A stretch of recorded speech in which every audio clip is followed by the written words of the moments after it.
Hey friends, I just wanted to talk to you and share some thoughts that I have about grief. I've walked several clients, I'm currently walking clients through grief and have walked through grief from two relationships that were really close in my own life. So I just wanted to share some of my thoughts that are on my heart about grief. If you find yourself walking through grief right now and you've maybe never been through grief from someone who's close to you, someone where it feels like your whole life turns around, it gets flipped upside down. If you lose them, it feels like a part of you is missing. Grief can feel so extremely weighty. But I want to share something that I feel is important to bring to light if you're in this space. It is so important to allow yourself to go through the process of emotional release when you feel the pain that's there, to address it, to allow yourself to cry when you need to cry, to allow yourself to get comfort from others, to allow yourself to process through the thoughts that you're having, the feelings that are coming forth. And I say this because there are ways that we can hinder our ability to heal. There are ways that we can actually numb, avoid, and push away the pain that's there, and that could actually kind of withhold the pain from being comforted and being released and progressing forward on the healing journey. And grief is so difficult for everyone. It's not a step-by-step process. It's not linear. It's not like it's absolutely going to be this way. But I do want to share some experiences of where I suppressed my grief in the past, how that affected me, how I had to go through a whole other season years later to actually access the suppressed grief because I didn't allow myself to feel in the time when it was needed for my heart, my body, my nervous system to release. I lost my ex of 8 years to drug overdose back in 2016. And when he passed away,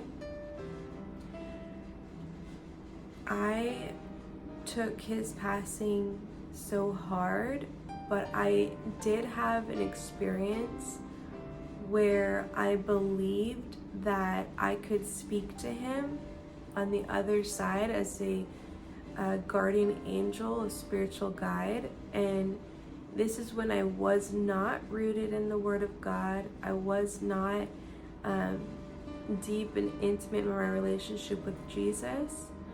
And so while I was in the midst of so much pain and suffering and always believed in God and was praying to God, Satan will come when we're vulnerable, just like he did to Jesus when he was in the wilderness fasting for 40 days and 40 nights.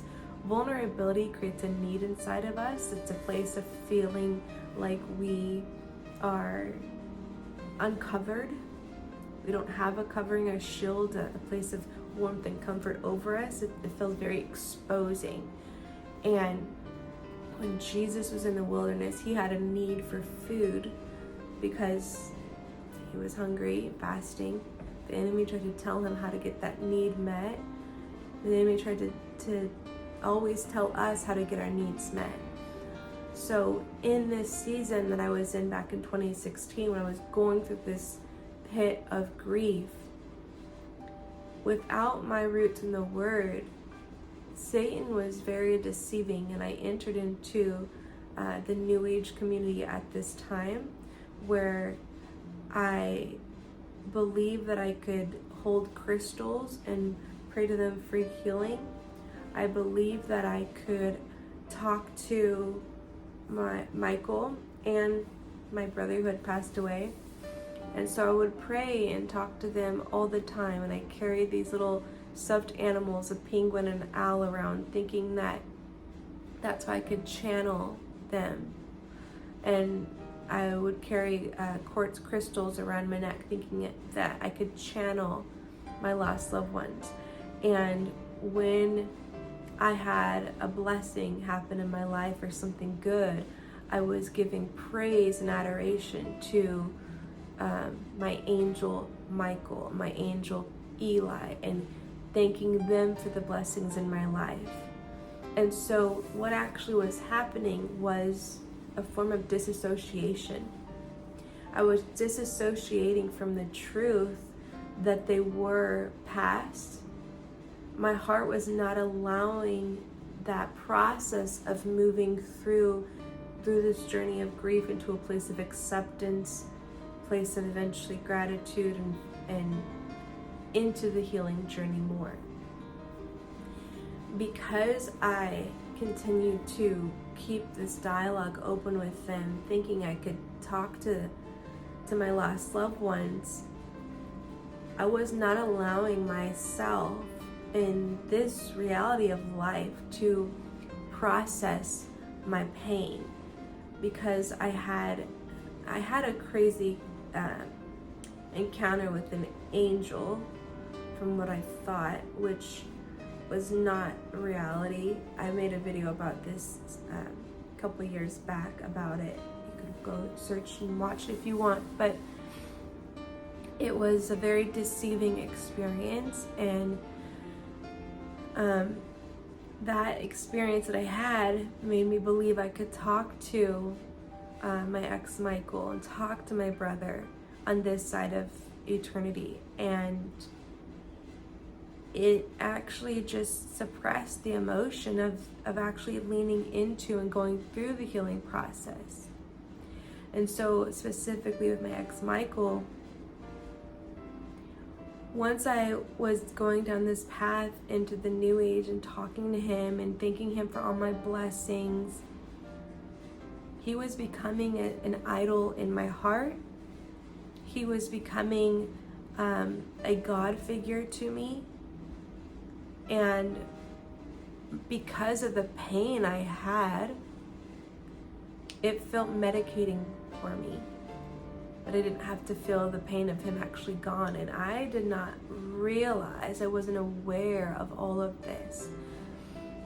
So when I was going down this path, it was in 2017, the following year, that I ended up hitting rock bottom. And that's when I fell into the hands of Jesus. And I had been saved 7 years prior, but never really rooted myself in the Word or really understood the relationship with Jesus so much. I drifted as a prodigal. But in 2017, hitting this rock bottom and coming back to Jesus, when I came back to Jesus is when I realized, out of the new age, that I was to shut down this whole dialogue between me and Michael and me and my brother Eli, and just strictly talk to Jesus. And it was a couple years of walking with the Lord and getting rooted in His Word that during that time I suppressed the grief of Michael, and I pushed him out of sight, out of mind. I pushed the reality of him aside. And a couple years later, I was watching a TV show, One Calls the Heart, and that is the moment that all the suppressed grief of Michael got triggered and came to the surface. Triggers are commonly known as emotional flashbacks to unhealed wounds. And so in this show, I was watching this person, this relationship, love dynamic between Elizabeth Thatcher and her partner, and watching them over seasons of time fall in love. And at one point, her love of her life goes away and she ends up finding out that he had died. And so as I'm watching this show, there's a striking resemblance from her love to my ex Michael. They actually physically look a lot alike. So I was like being carried into this emotional journey of watching them fall in love over seasons, until the moment when she finds out that he passed. She had dropped to her knees in that moment. And in that moment in the episode, it hit me. It triggered me so greatly. And out of my mouth came all of this emotion that was like, how could he die? I can't believe he's gone. And she eventually moved into a new relationship, and watching the series, I was saying things like, no, like, I realized my responses verbally that I was having from out of the abundance of our heart, our mouth speaks, were actually about Michael. Were actually about my own heart and my own reality of where I was, saying, I'm not moving on. And how could he go? And it was in that period where God was showing me, I am allowing all of this to unearth this pain that you have inside of you, that you had suppressed, because it's now this season I want you to heal.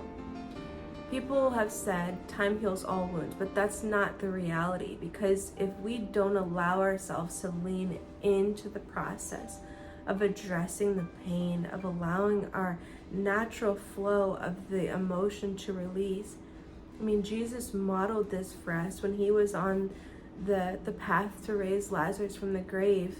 He stopped and he wept. He had an emotional release. And we have to model after Jesus even in our healing journey of when we experience grief. The body is designed that it must allow itself to release. We must allow ourselves to feel. And when we don't do that, time doesn't heal all wounds. It only suppresses the pain that's there if we don't address it. And so as I went into this healing season with the Lord, he was showing me how to properly grieve with Michael. And some of the things that he had me do in that season was, once the grief got triggered, the suppressed grief, I started having a lot of flashbacks, a lot of visions, a lot of dreams of Michael. And so it was triggering more of the emotion to surface. And so I was releasing and crying out to God about all these different types of memories and how I feel and like processing through the emotions with my closest friends so that they could also help me to see from a heavenly perspective. Because when you start accessing pain, when you go through a very deep pit of grief or just time of vulnerability, it can be hard for you to access that logic part of you with wisdom when you're heavy into the emotion in the heart. And we need a balance to get integrated. And so having people around who can help to meet you where you're at in the heart, but carry you into logic and wisdom, carry you into understanding from heavenly perspective, can be so important for your healing journey. As I began going through this process of healing with Jesus and looking back on videos with Michael and allowing that emotion to release,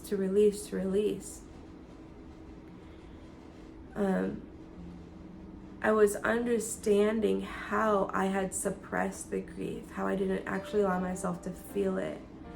And I was actually understanding as well that there were parts of me in the physical where I wasn't allowing myself to step forward in the healing journey. For example, I had been back to California, where Michael is buried, since he had passed, but I had never visited his gravesite because I wasn't, when I was going through the New Age process and talking to him, I thought, well, what's the point? Because I'm talking to Michael, he's always here.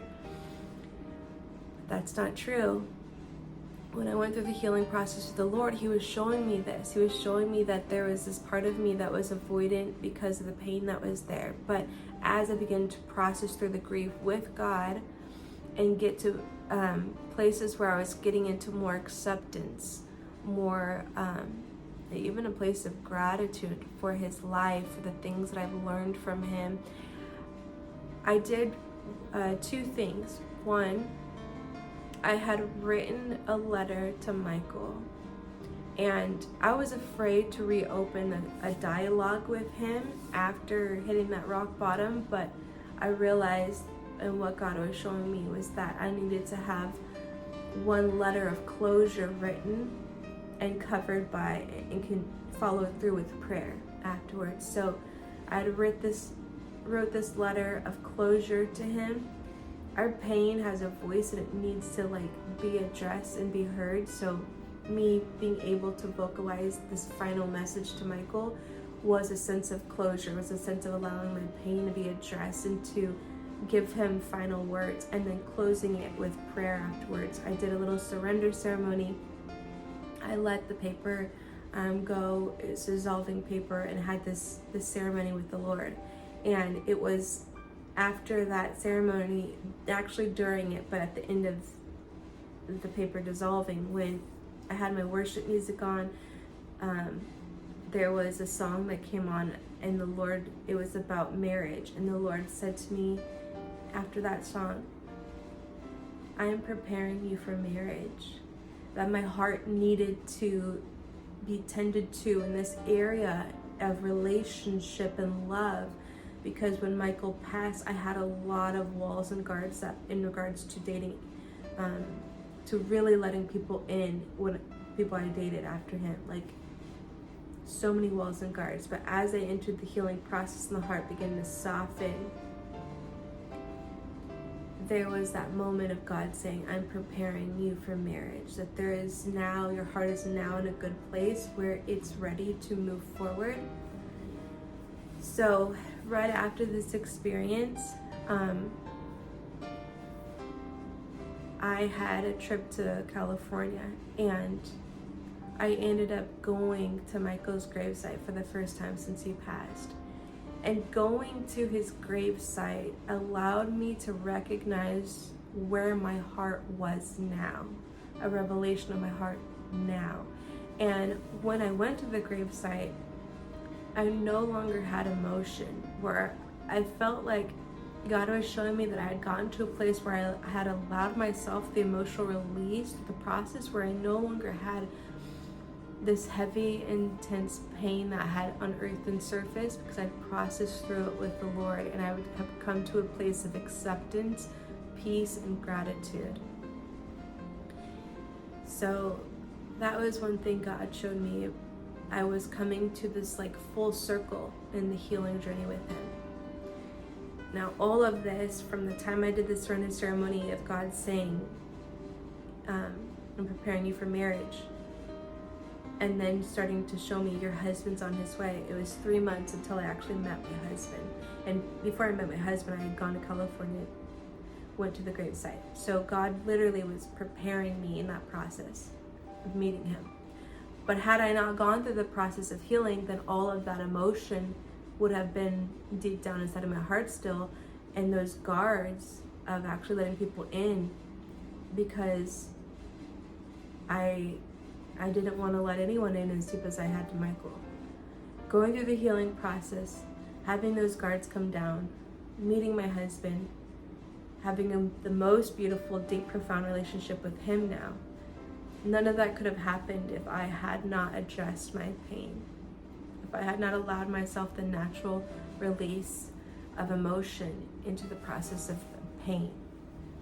So I share that because disassociation is a coping mechanism that, we all experience it from time to time, but sometimes that is a place where the enemy would love for us to move into, so that we don't find that peace, find that gratitude of their life, and even make purpose of it, a way to give back and a way to carry on their legacy. With Michael, I ended up working with the Care Coalition for several years in New York and would share our story and him overdosing on heroin and drugs, and me being delivered from addiction. I would share his story with others and help them find deliverance, and that's even a part of how I met my husband, helping him find freedom from heroin. So it gave that sense of purpose to my pain, where I have gotten to a place of gratitude. So I wanted to share that because as I'm walking clients through grief now, helping them understand how to process the emotion, how to release it, how to sift through all the thoughts that you start to have. A lot of times when you experience loss, you get into a place of really reflecting on life, the frailty of life, the realities of what's next, of heaven or hell, or all of that. So having to sift through those types of thoughts can be very difficult and heavy, but I think it's really important that you have someone to walk you through it. You don't walk alone through the process of grief, because grief can also feel very much like a lonely place. So I felt it was important to share that. I have a guest on my YouTube channel I'll be interviewing next week. His name is Mr. Patrick Gaston. This is his book, and Notes and Poems for Napoleon's Daughter. This is a picture of his mother that he lost. She passed away. He also lost his sister. And this is a way that he's carrying on the legacy of their lives, especially his mother. So I'm gonna interview him and ask him some questions about his journey of grief.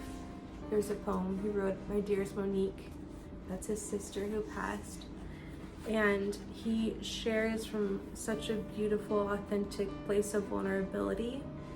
And having gone through grief with two of his closest people, I feel like sharing his story will help others go through their own journey with some insight, some comfortability, because when we can relate with other people in the process of pain, it does extend some comfort to our hearts.